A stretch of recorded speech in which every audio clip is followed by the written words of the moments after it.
দেখো এইভাবে বানিয়ে নিয়েছি পার্শে মাছের ঝোল, শিম দিয়ে বড়ি দিয়ে। কিরম করে বানালাম দেখো। তাহলে দেখো, প্রথমে মাছে নুন হলুদ মেখে ভেজে নিচ্ছি। ভাজাটা সর্ষের তেলেই ভাজছি।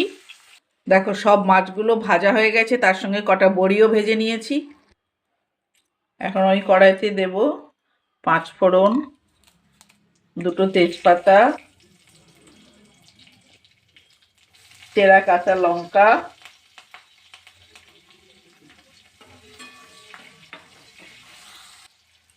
দেবো আলু,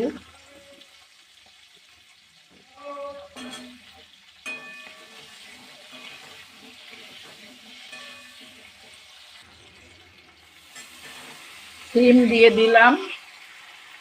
ঝোলটা শিম আলু দিয়ে ঝোলটা দেখেছি।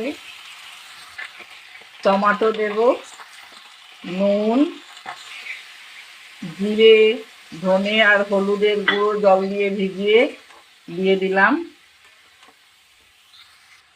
দেব আদা বাটা,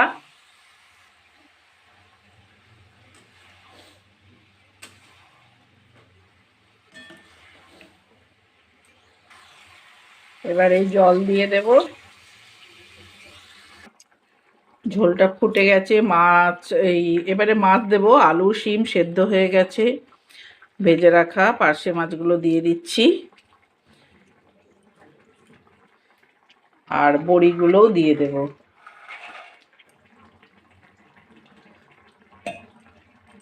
চাপা দিলাম, কটা চেরা কাঁচা লঙ্কাও দিয়ে দিলাম। এটা পুরোপুরি হয়ে গেছে, আলু সেদ্ধ টেদ্ধ সব হয়ে গেছে। এবারে একটু ধনেপাতা দিয়ে আমি নামিয়ে নেব। দেখো এইভাবে বানিয়ে নিয়েছি পার্শে মাছের ঝোল, শিম দিয়ে বড়ি দিয়ে। কিরম